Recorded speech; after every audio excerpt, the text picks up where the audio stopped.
Shut your mouth before I shut it for you, girl! A white cop screaming in a black woman's face. Faith Owens, 44, 15 years in law enforcement, pulled over on a quiet road for nothing. 3 officers stood nearby. Nobody stepped in. Get your hands off me. She didn't move. Eyes locked on his. His face twisted, veins bulged on his neck, jaw tight, eyes bloodshot. Took one step back. Slap. The crack echoed across the roadside. Faith's head snapped sideways. One officer looked away. Another froze. Faith touched her cheek, tasted blood, then looked him straight in the eye. What happened next destroyed a cop's career, exposed an entire sheriff's department, and triggered a federal investigation. Damn. But before that satisfying moment, let me take you back to where this all started. But let's rewind. Because before Faith Owens was standing on that roadside with blood on her lip, she was having the most ordinary Saturday of her life. 5:15 in the morning. The alarm buzzed softly on the nightstand. Faith reached over and silenced it before the second ring. Old habit. 15 years of early shifts had wired her body to wake before the sun. She swung her legs off the bed, bare feet on cool hardwood. The house was still dark, still quiet, the kind of silence that only exists before the world remembers you. She moved through the hallway without turning on the lights. She didn't need them. She'd walked this path 1,000 times. Past the family photos lining the wall, past her daughter's old bedroom, now an office, past the bathroom where her husband Derek's reading glasses sat on the sink. The kitchen smelled like the coffee she'd set to brew the night before. Rich, dark, a little too strong, the way she liked it. She poured a cup, sat at the counter, and opened her tablet. Department briefings, staffing reports, budget reviews. The kind of paperwork nobody thinks about when they picture a police chief. But this was the job. Not the badge, not the sirens. The job was this: reading, planning, solving problems before they became headlines. Faith Owens had been Ridgemont County's police chief for exactly 21 days. The first black woman to hold that title in the county's 130-year history. Let that sink in. 130 years. And it took until now. Her appointment hadn't been quiet.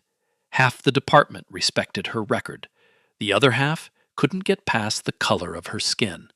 Anonymous complaints hit the city council the same week she was sworn in. Someone left a note on her office door that read, "Diversity hire." She took it down, threw it in the trash, and got back to work. That was Faith. No drama, no speeches, just work. Derek walked into the kitchen around 6:30. Tall, gentle eyes. A high school principal who graded papers the way Faith read crime reports, with a cup of coffee and zero tolerance for nonsense. "Day off," he said, kissing the top of her head. "Actual day off. No emails, no calls. Just you and your mom." Faith smiled. "I'll try." "You'll fail," he said. "But I love you for pretending." She laughed, the kind of laugh that fills a kitchen. Warm, easy, real. She grabbed her keys, her jacket, and her wallet. Her badge sat on the counter by the fruit bowl. She looked at it for a second. Then she slid it into her jacket pocket. Force of habit. Even on a day off, she never left home without it. No uniform today. No department SUV. Just a dark blue sedan, a pair of jeans, a white blouse, and a woman going to visit her mother across the county line. Now here's the thing about Ridgemont County. It's the kind of place that looks peaceful from the highway. Green fields, old churches, family diners with hand-painted signs. But underneath all that, tension. The kind that doesn't make noise until it explodes. The county was mostly white and working class. But in the last decade, more Black and Latino families had moved in. And with that came friction. Not from everyone, but from enough people to make the air feel different.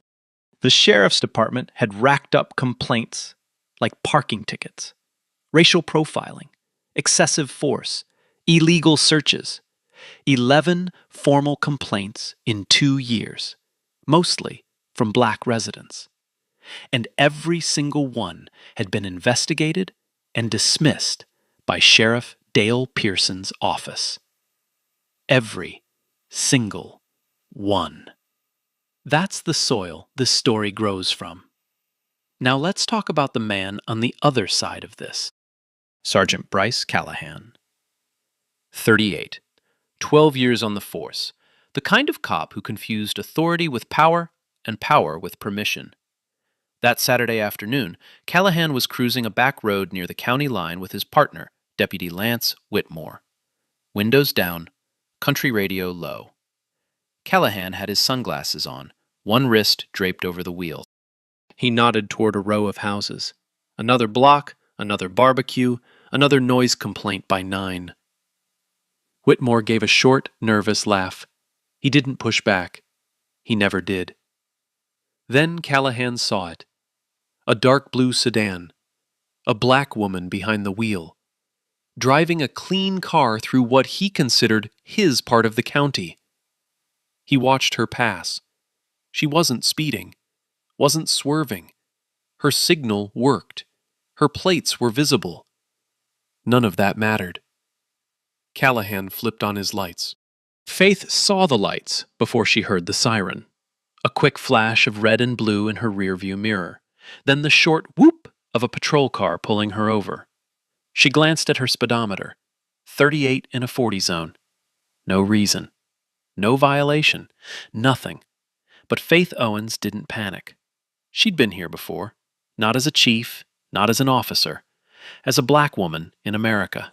She signaled right. Pulled to the shoulder, slowly. Parked near a streetlight, deliberate, because she knew visibility mattered. She rolled her window down, placed both hands on the steering wheel at 10 and 2, and waited. This is what they don't teach you in school. They don't teach you that a routine traffic stop can become a death sentence, depending on the color of your skin. They don't teach you the mental checklist. Hands visible, voice calm, no sudden movements, don't reach for anything, don't argue, don't give them a reason. Faith knew the checklist by heart, not because she'd read it, because she'd lived it. Callahan's cruiser sat behind her for a full minute before he stepped out.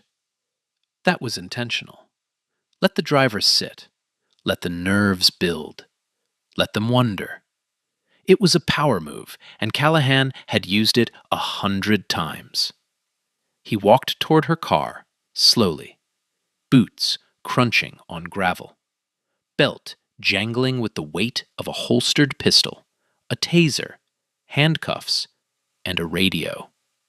He didn't walk like a man approaching a routine stop. He walked like a man approaching something he already owned. He tapped the roof of her car twice with his knuckle. Hard, metallic, unnecessary. Then he leaned into the window, sunglasses still on, gum rolling between his teeth. He didn't greet her, didn't introduce himself, just shined his flashlight directly in her face, even though the sun hadn't fully set. License and registration. Faith handed them over, calmly, smoothly, no fumbling. May I ask why I was pulled over, officer? Callahan didn't look at her. He studied the license like it was a piece of evidence, flipped it over, held it up to the light, took his time. Faith Owens, he read aloud. This your current address? Yes. He glanced at the road ahead, then back at her. You seem a little far from home, Faith. It's Ms. Owens, she said, polite, firm, not aggressive, just correcting. He ignored it completely, didn't even blink. I pulled you over because you were swerving across the center line. Faith's hands stayed on the wheel. Her pulse stayed even. She knew with absolute certainty that she had not been swerving. She'd driven this road 100 times. She could drive it blindfolded. "I was not swerving, officer. I've been in my lane the entire time." Callahan pulled his sunglasses down, just enough to look over them. The smirk was back. "Are you telling me what I saw?" "I'm telling you what happened." He pushed the sunglasses back up, straightened, stepped back from the window. And that's when his whole demeanor changed. The casual arrogance was gone. What replaced it was something colder, harder. The look of a man who'd just been challenged and didn't plan on losing. "Step out of the vehicle." Faith took a breath. She knew her rights. She knew she didn't legally have to comply with that order during a standard traffic stop unless there was a safety concern. But she also knew something else. She knew what happened to black people who said no. So she opened the door, slowly, stepped out, stood beside her car. The evening air was warm. The asphalt still held the heat of the afternoon sun. She could smell fresh-cut grass from a nearby field and the faint chemical bite of exhaust from Callahan's idling cruiser. "Hands on the hood." She placed her hands flat on the car. The metal was hot under her palms, gritty with road dust. She could feel the faint vibration of the engine ticking as it cooled. Callahan stood behind her, close, too close. She could feel his shadow. "Where are you coming from?" "Home." "Where are you going?" "To visit my mother." "You have any drugs in the car?" "No." "You been drinking?" "No." "You sure about that?" "I'm sure." He circled around to face her, leaned against the cruiser with his arms crossed, studied her the way you'd study an animal behind glass. Here's what was killing him. She wasn't scared. He expected fear, trembling hands, a shaky voice, maybe tears. That's what he was used to. That's what gave him the rush. But Faith gave him nothing. Her voice was level. Her eyes were steady. Her answers were short, clear, and unshakable. And every second of her composure made him angrier. Because to a man like Callahan, a calm black woman wasn't cooperating. She was defying. Deputy Lance Whitmore stood about 15 feet away, hands on his belt, eyes scanning up and down the road. He hadn't said a word since they stepped out of the cruiser. He was 28, 4 years on the force, and in every one of those 4 years, he had watched Callahan push boundaries, bend rules, and cross lines. And he had never once opened his mouth. Not because he agreed, but because staying silent was easier than being brave. Callahan radioed in Faith's plates. The response came back in under a minute. Clean. No warrants, no prior offenses, no flags, nothing. For any reasonable officer, that would have been the end of it. Hand back the license, say, "Have a nice evening," walk away. But Callahan wasn't a reasonable officer.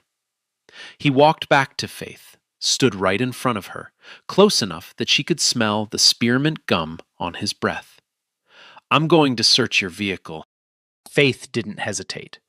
"I don't consent to a search." "I'm not asking for your consent. I smell marijuana coming from your car." There was no marijuana. There had never been marijuana. Faith didn't smoke. The car smelled like leather cleaner and the vanilla air freshener hanging from her mirror. But "I smell marijuana" was the oldest trick in the playbook. 4 words that gave a cop the power to tear your life apart. Faith kept her voice steady. "There are no drugs in my vehicle, officer. I do not consent to a search." Callahan stepped closer. His chest was inches from hers now, invading her space, daring her to flinch. "I didn't ask what you consent to." He turned and waved toward the road.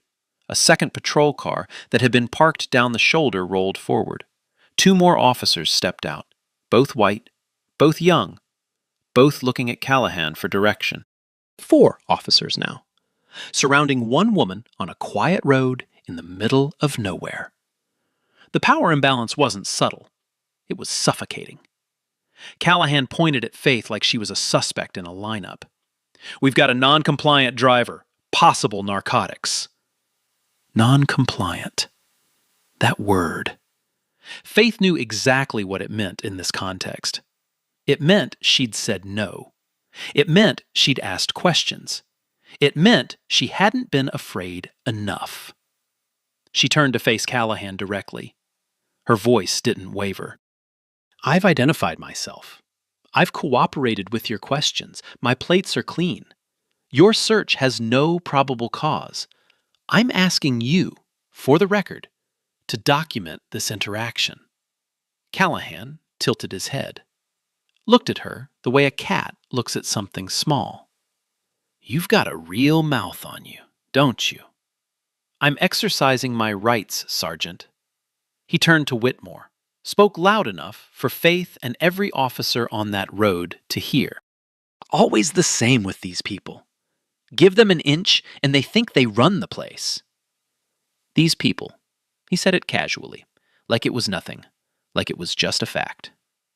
And that's the moment the racial dimension of this stop became undeniable.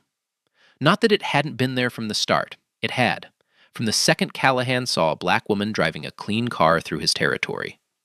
But now it was out loud, on record, in front of witnesses. Faith said nothing. She didn't need to. The dash cam was rolling. The evening was still. And every word Callahan said was being recorded by the same system that was supposed to protect him. He just didn't know it was about to destroy him. Callahan didn't wait for Faith's consent. He never planned to. He snapped his fingers at Whitmore. "Search it." Whitmore hesitated. Just for a second. A flicker of something behind his eyes. Doubt, maybe. Or guilt. But it passed. It always passed with Whitmore. He walked to Faith's car, opened the driver's side door, and started looking. Faith stood with her hands still on the hood. The metal had started to cool now. The sun was dropping behind the tree line. Long shadows stretched across the road like dark fingers reaching for something they couldn't quite touch. She watched Whitmore go through her car the way you'd watch someone walk through your home with muddy boots. Every opened compartment was a violation. Every drawer pulled was a line crossed. Glove box first. Registration. Insurance papers. A small leather Bible with a cracked spine. Reading glasses in a floral case. Whitmore set each item on the passenger seat like he was cataloging evidence from a crime scene. There was no crime. Back seat next. A reusable grocery bag. A water bottle. A folded sweater. Nothing. Then the trunk. Whitmore popped it open. A gym bag with workout clothes, a change of shoes, and a manila folder, thick, official, stamped with the Ridgemont County Police Department seal. Inside were department documents, transfer requests, staffing evaluations, the kind of paperwork only a senior officer would carry. Whitmore glanced at the folder. He didn't open it, didn't read it. He was moving too fast, too eager to be done, too focused on getting back to Callahan's good side. If he'd taken 5 seconds to flip that folder open, this whole story might have ended differently. But he didn't. He closed the trunk, walked back to Callahan, shook his head. Nothing. Callahan's jaw tightened. His nostrils flared. He wasn't relieved. He was annoyed. Because finding nothing meant he was wrong. And being wrong in front of 4 officers and a dash cam was not something Bryce Callahan could accept. Faith spoke, calm, measured, like a woman reading a legal document out loud. "You've searched my vehicle without probable cause and without my consent. I want this interaction documented in full." Callahan turned to her slowly. Oh, it'll be documented all right. That should have been the end. Clean car, clean record, clean plates, no drugs, no weapons, no warrants.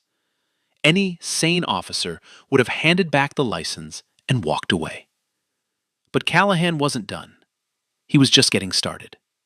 He began circling Faith, slowly, the way a dog circles something it's about to bite. His boots scraped the gravel with each step. Crunch, crunch, crunch. The rhythm was deliberate, predatory. You sure you're not on something? Your pupils look dilated. I'm not on anything. Your hands are shaking. My hands are fine. See, that's what someone on something would say. He stopped in front of her, pulled out his radio, keyed it with a click. Dispatch, requesting K-9 unit to my location. Mile marker 12, Route 9, possible narcotics. Faith's stomach tightened. Not from fear, from recognition. She knew this playbook. She'd seen it used against countless people in her career. Request a dog, delay the stop, stretch 30 minutes into 2 hours, make the person sweat, make them break. The K-9 unit arrived 11 minutes later. A German shepherd named Duke, led by an officer who didn't make eye contact with Faith once. The dog circled the car, sniffed the tires, sniffed the doors, sniffed the trunk. No alert, no signal, nothing.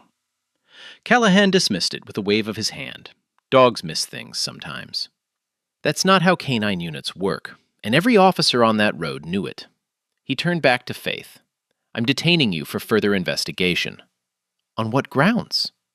Obstruction. You've been non-compliant since the second I walked up to your window.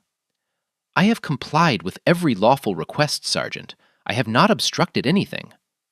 That's your opinion. That's the law. Callahan's eyes narrowed. Something shifted in his face. The casual cruelty was gone. What replaced it was darker, harder. The look of a man who was no longer playing a game, but fighting a war.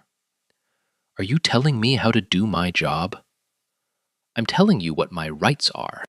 Your rights. He repeated it slowly, like the words tasted wrong. You want to talk about rights? You're standing on the side of my road, in my county, talking back to me like you're somebody. You're not somebody. You're just another problem I have to deal with before dinner. Faith held his gaze, didn't blink. Am I under arrest? Not yet. Keep talking and we'll get there. Then I'd like to make a phone call. Callahan laughed, short, sharp, like a bark. This isn't a hotel, sweetheart. Sweetheart. The second time he'd used that word, dripping with contempt, loaded with every assumption he'd ever made about what a black woman was worth. Faith reached slowly toward her jacket. Her phone was in the right pocket. She moved deliberately, no sudden movement, exactly the way she'd been trained. I'm reaching for my phone, officer. Just my phone. Callahan grabbed her wrist, hard. His fingers dug into her skin like a vice. She could feel the bones shift under the pressure. Hands where I can see them. I just told you. I'm reaching for my phone. I don't care what you told me. Did I say you could move? You don't have to give me permission to— Shut up! He yanked her arm, twisted it, spun her around so she was facing the car again. His hand was on the back of her neck now, pressing her forward. The metal of the hood was cool against her collarbone. And then she said it, the sentence that broke him. I want to speak to your supervisor. Right now. That was it. Not a threat, not an insult, a request. A lawful, constitutional, reasonable request that every citizen in America has the right to make. Callahan released her neck. She straightened up, turned around to face him. His face was red, not pink. Red. The veins on his neck pulsed like ropes under his skin. His eyes were glassy and wide. His breathing was shallow and fast. His hand was shaking, not from fear, from rage. Supervisor. He spat the word. You want a supervisor? You don't get to demand anything. You don't get to ask for anything. You're nothing. You hear me? You're absolutely nothing. Faith didn't look away. I have the right to slap, open palm, full force. The sound cracked through the evening air like a gunshot. Faith's head snapped to the left. Her body followed. She stumbled sideways, caught herself on the car door. Her cheek burned like it was on fire. Her ear rang, a high, thin note that swallowed every other sound. She tasted copper, felt the warm trickle of blood from where her lip had split against her teeth. The road went silent, dead silent. The crickets stopped. The wind stopped. Even the radio in Callahan's cruiser seemed to hold its breath. Whitmore's mouth fell open. One of the backup officers took a half step back like he'd been pushed. The other just stared, frozen, his hand halfway to his radio. Nobody moved. Nobody spoke. 5 seconds of silence. The longest 5 seconds on that road. Faith steadied herself. She pressed her palm against the car, pushed herself upright, touched her cheek, looked at the blood on her fingertips. Then she turned, slowly, deliberately, and faced Callahan. She didn't cry. She didn't scream. She didn't beg. She looked at him with an expression that he would remember for the rest of his life. Not anger, not pain, certainty. And she said one sentence, low, steady, cold as steel. You just made the worst mistake of your career. Callahan laughed, but the laugh was thin, hollow. That a threat? Add it to the report. Callahan turned to Whitmore. The red in his face was fading. The adrenaline was settling. And somewhere beneath the rage, something else was creeping in. Something unfamiliar. Something he hadn't felt in 12 years on the force. Doubt. Cuff her, he said, but his voice cracked on the second word. Faith didn't resist. She extended her wrists, slowly, calmly. Her face was stone, her lip was bleeding, her cheek was swelling, but her eyes were perfectly still. Whitmore approached with the handcuffs. His hands were shaking. The metal clinked softly as he fumbled with the latch. Before he could close them, Faith spoke. Her voice was quiet, almost conversational, like she was ordering coffee. Before you do that, Deputy, I need you to reach into my left jacket pocket. Callahan snapped. We'll search whatever we want. It's not a weapon, Faith said. She didn't look at Callahan. She looked at Whitmore, directly into his eyes. It's identification, official identification, and I strongly suggest you look at it. Something in her tone stopped everything. Not the words themselves, the certainty behind them. The absolute, unshakable calm of a woman who knew exactly what was about to happen. Whitmore looked at Callahan. Callahan waved dismissively. Go ahead, let's see her little ID.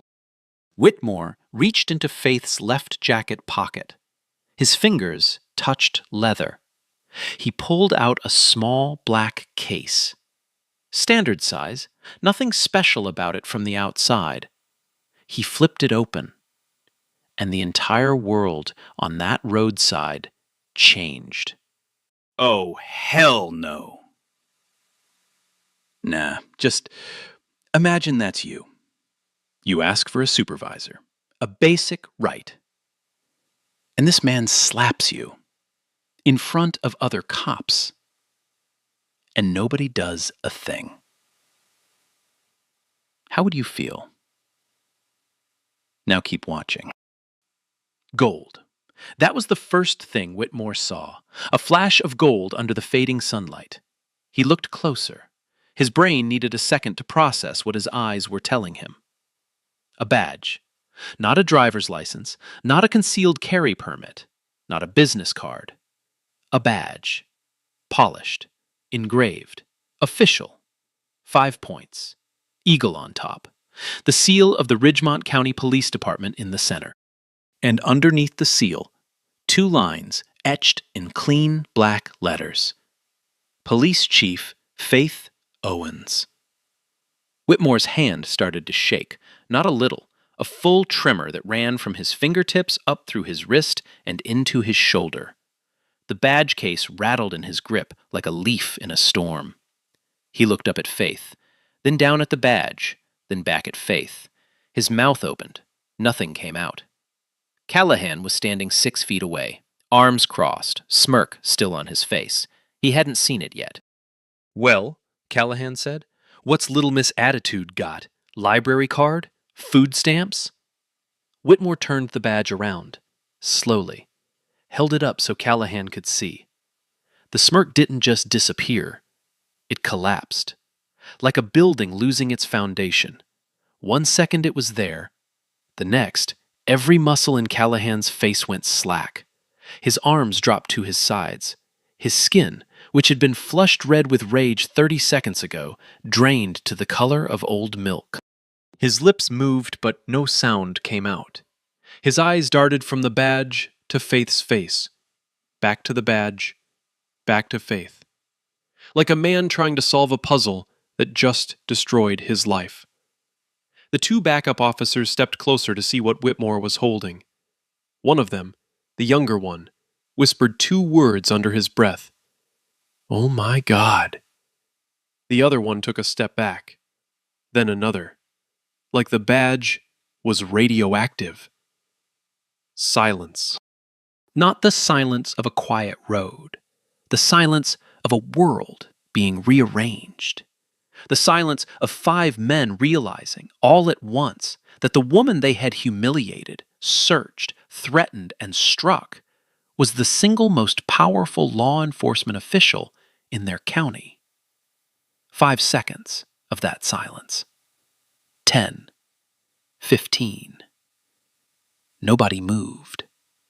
Nobody breathed. Faith broke it. She didn't yell, didn't scream, didn't raise her voice even a fraction. She spoke with the calm, precise authority of a woman who had spent 15 years preparing for exactly this kind of moment. Sergeant Bryce Callahan, badge number 4412.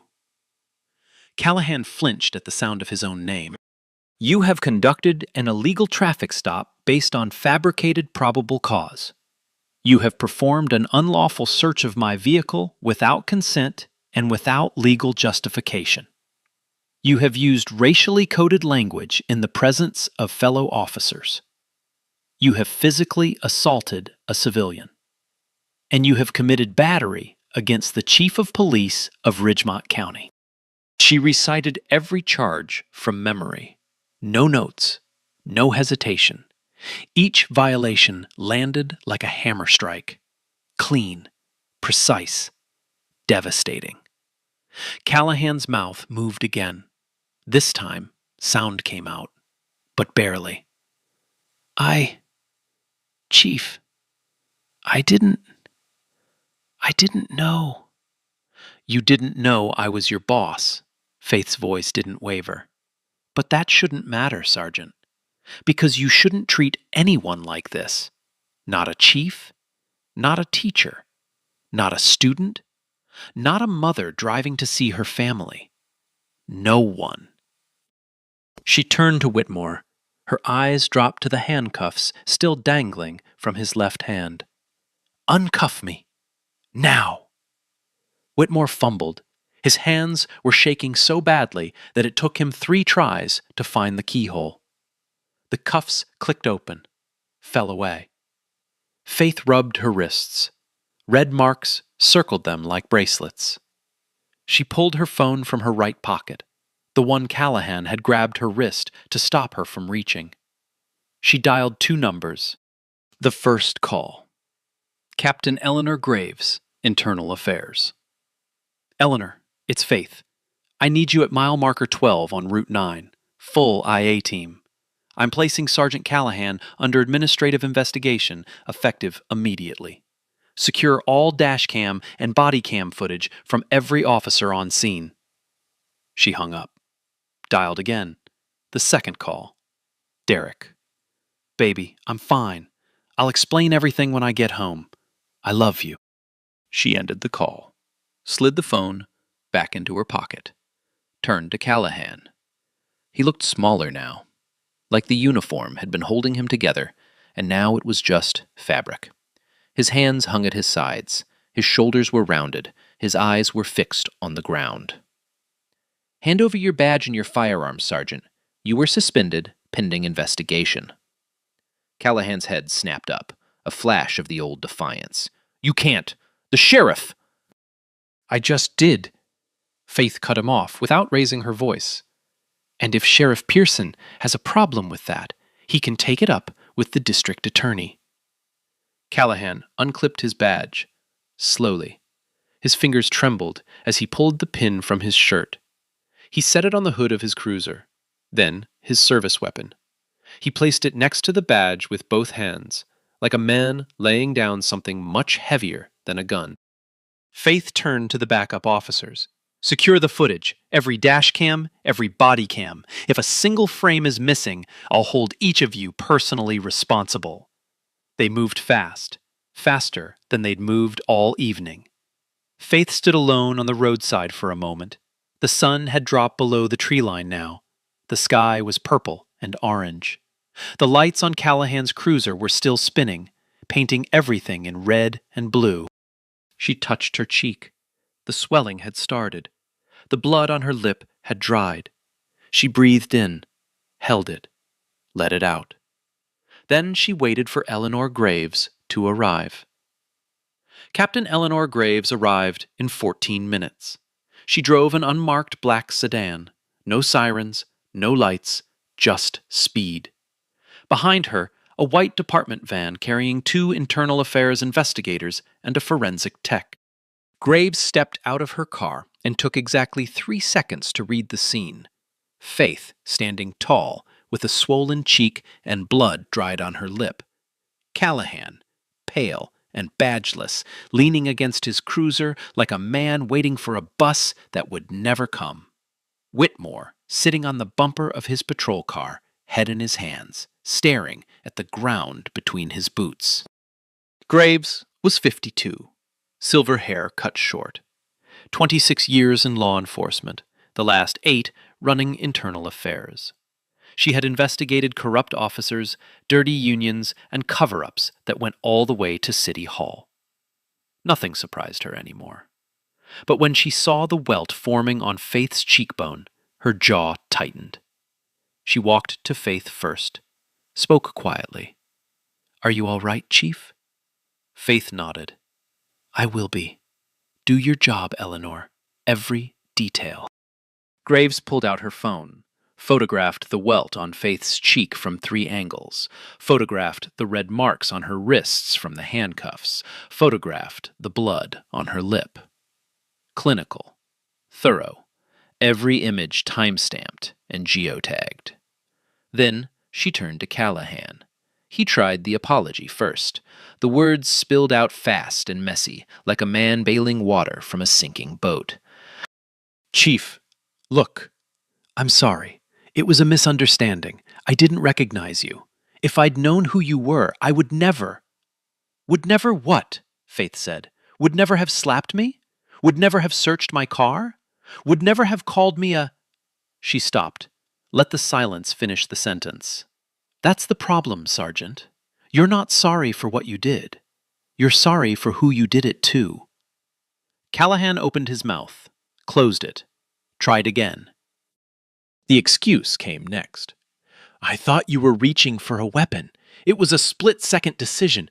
Officer safety." "I announced I was reaching for my phone," Faith said. "Clearly. Twice. It's on your dash cam audio. You don't get to rewrite what happened when the camera was rolling." Callahan shifted tactics. The deflection. "I've got a clean record, Chief. 15 commendations. Ask anyone in the department. You've also got 11 civilian complaints. all from people of color. All dismissed by Sheriff Pearson's office without a proper investigation. I've read your file, Sergeant. Every page. Something flickered across Callahan's face. Not remorse. Fear.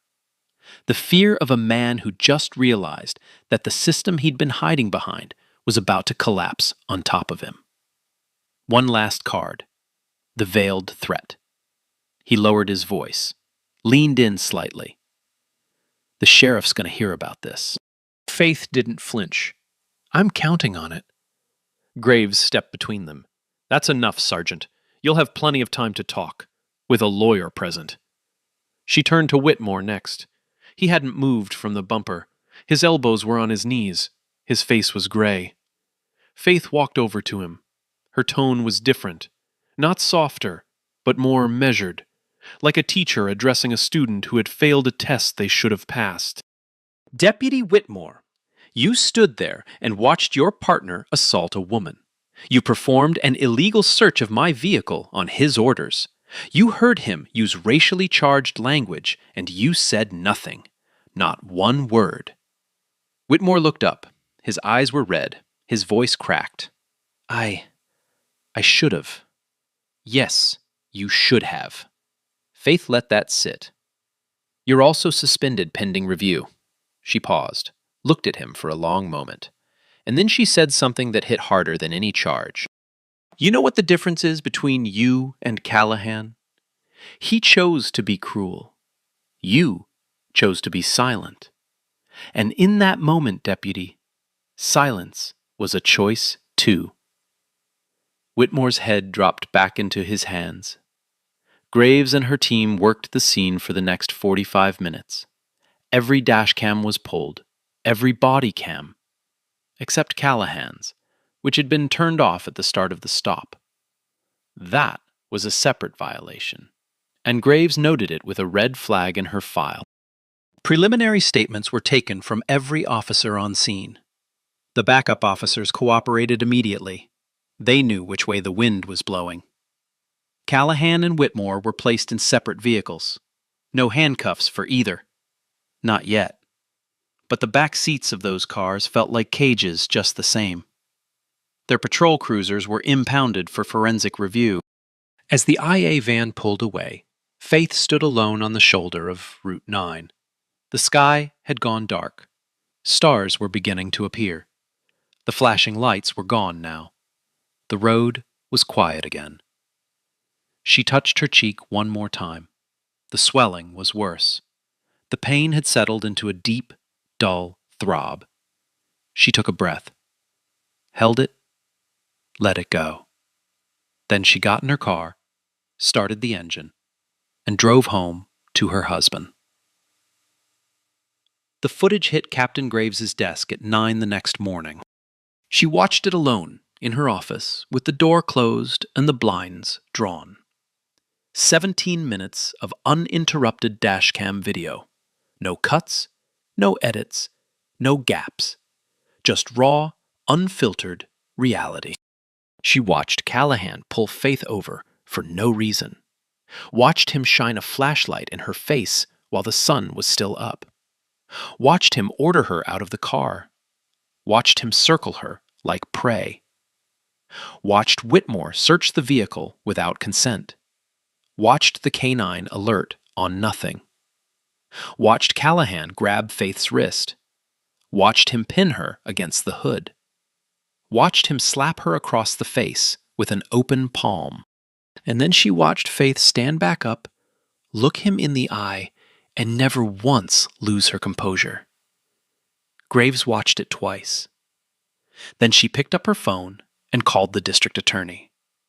By Monday morning, Internal Affairs had opened a formal investigation, not just into Callahan, into the system that created him. Graves pulled Callahan's complete personnel file. What she found wasn't surprising. It was sickening. 11 civilian complaints over 5 years. Every single one filed by a Black or Latino resident. Excessive force, racial profiling, illegal searches, verbal abuse, intimidation. And every single one had been marked investigated, no action required, by the same office. Sheriff Dale Pearson's office. 11 complaints, 11 dismissals. Same signature at the bottom of every report. Graves flagged it immediately. This wasn't just one bad cop.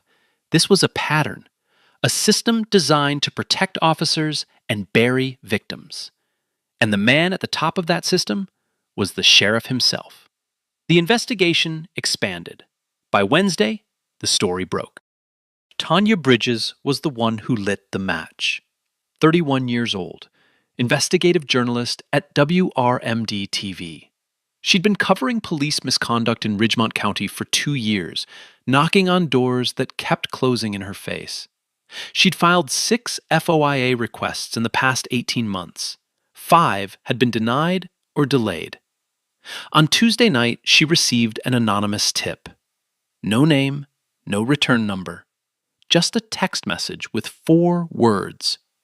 Check the dashcam footage. She filed a 7th FOIA request Wednesday morning. By noon, she had a redacted copy of the video, released with Faith's personal authorization. Bridges aired the footage on the 6 o'clock news that evening. The segment ran 8 minutes. The raw video played with minimal commentary. Bridges let the images speak for themselves.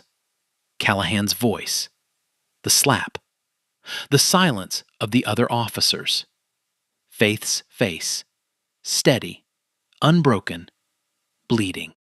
By 10 o'clock that night, the clip had been viewed 200,000 times online. By Thursday morning, it had crossed 2 million. By Friday, every major news outlet in the country had picked it up.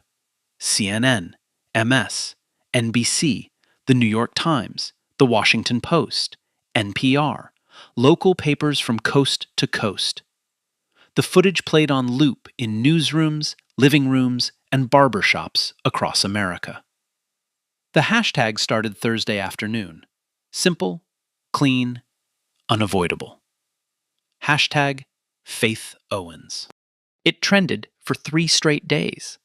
Civil rights organizations issued statements within hours.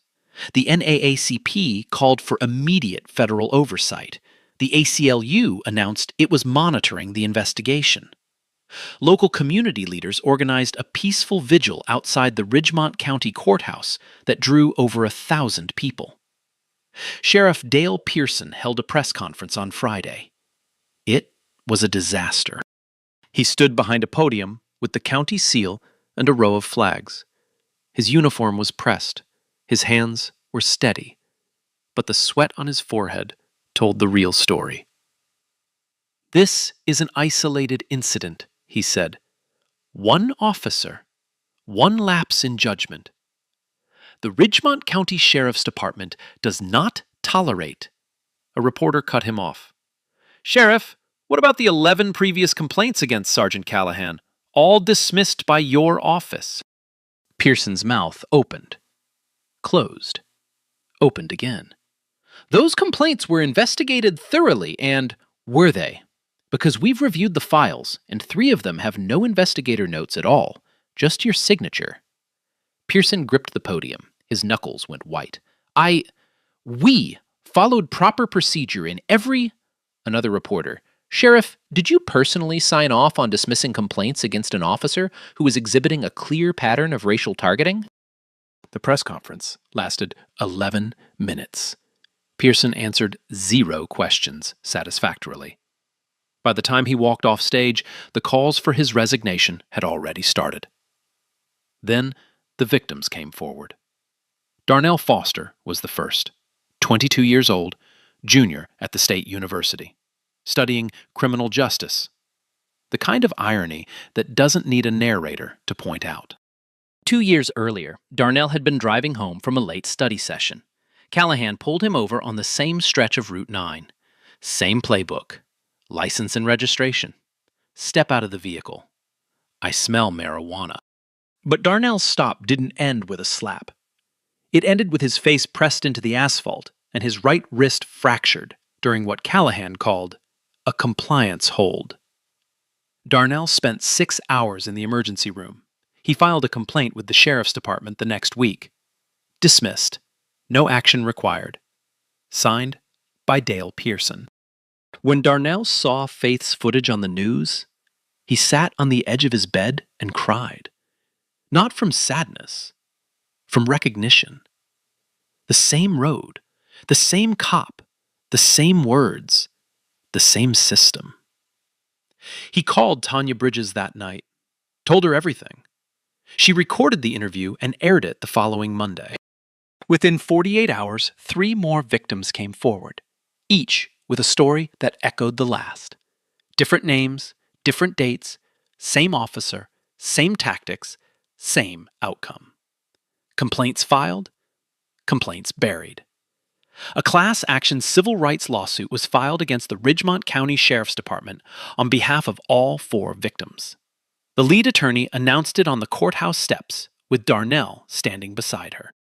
Faith met with each victim privately. No cameras, no press releases, just a room, a table, and a woman who looked them in the eye and said what nobody in that department had ever said to them before. I believe you, and this time, it's going to be different. The trial came 6 weeks later. Callahan was charged with assault and battery, deprivation of civil rights under color of law, a federal charge, unlawful search and seizure, and filing a false police report for the fabricated swerving claim. The dashcam footage was the centerpiece. 17 minutes of evidence that no defense attorney could explain away. His lawyer tried. He argued high-stress environment. He argued split-second decision-making. He argued mistaken identity, as if slapping any woman on the side of the road would have been acceptable. The jury deliberated for 3 hours and 40 minutes. Guilty. All counts. Sentencing.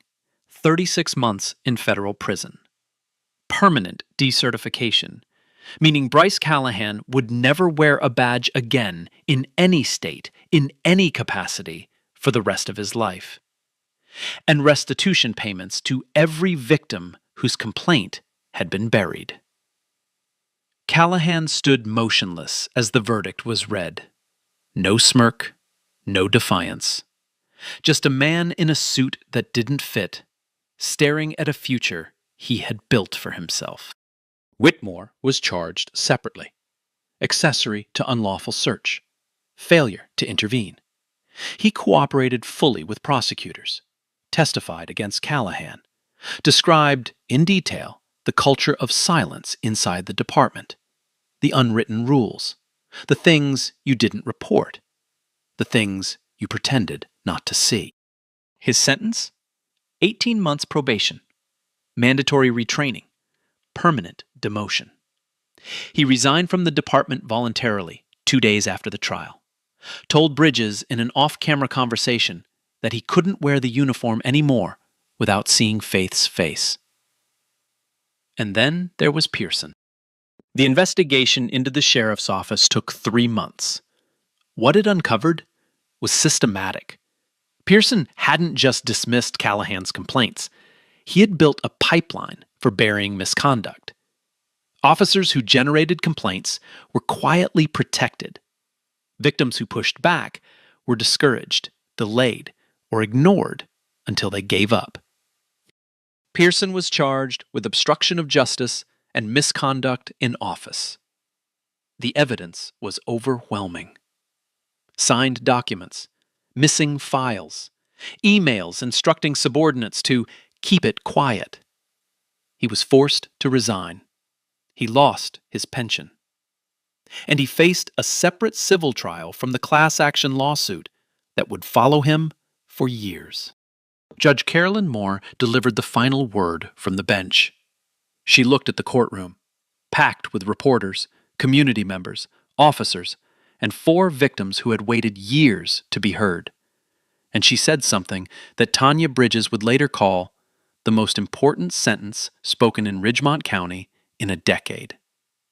The badge is a symbol of public trust. When that trust is weaponized against the very people it was meant to protect, the full weight of the law must respond. Today, it has. 6 months later, Faith Owens stood behind a podium at the Ridgemont County Community Center. Every seat taken. People lined the walls, officers in uniform, community members, parents with children on their laps. Tanya Bridges and her camera crew in the back row. Front row, center seat, Derek. Eyes proud, smiling. 2 seats down sat Darnell Foster, clean suit, name badge on his chest. Intern, district attorney's office. The boy who'd had his wrist broken on Route 9 now worked in the building where his abuser was convicted. Faith adjusted the microphone. She didn't talk about herself, didn't talk about the slap. She talked about what came next. Today, I'm announcing a comprehensive reform package for law enforcement in Ridgemont County.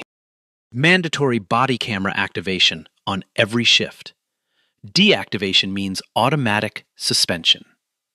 An independent civilian oversight board, 12 members elected by residents, not appointed by the department. Annual implicit bias training. Real programs, real consequences. And an early warning system. 3 complaints in 24 months triggers automatic review. No more buried files. No more looking away. She gripped the podium, looked out at the room. I became a police officer because I believe in justice. Not justice for some, justice for all. And I will spend every day making sure that's not just words on a wall. The applause started slow. Derek stood first, then Darnell, then the whole room. Faith nodded, didn't wave, didn't smile for cameras, just nodded. After the event, she walked to her car alone. Evening air cool, crickets humming in the grass. Her badge sat on the passenger seat, gold catching the light. She picked it up, ran her thumb across the engraved letters, clipped it to her belt. She started the engine, pulled onto Route 9, mile marker 12, the same stretch where Callahan slapped her, where he searched her car, where he grabbed her wrist. She drove past it, didn't slow down, didn't look. Eyes forward, hands steady. The road ahead, open, quiet. Hers. Man, this story's fiction. But imagine your Faith. No badge, no title. Just you, on that road, alone. Would anyone believe you? Would anything change? Think about that. Drop your answer in the comments. Like, share, subscribe. Next week's story? Even crazier.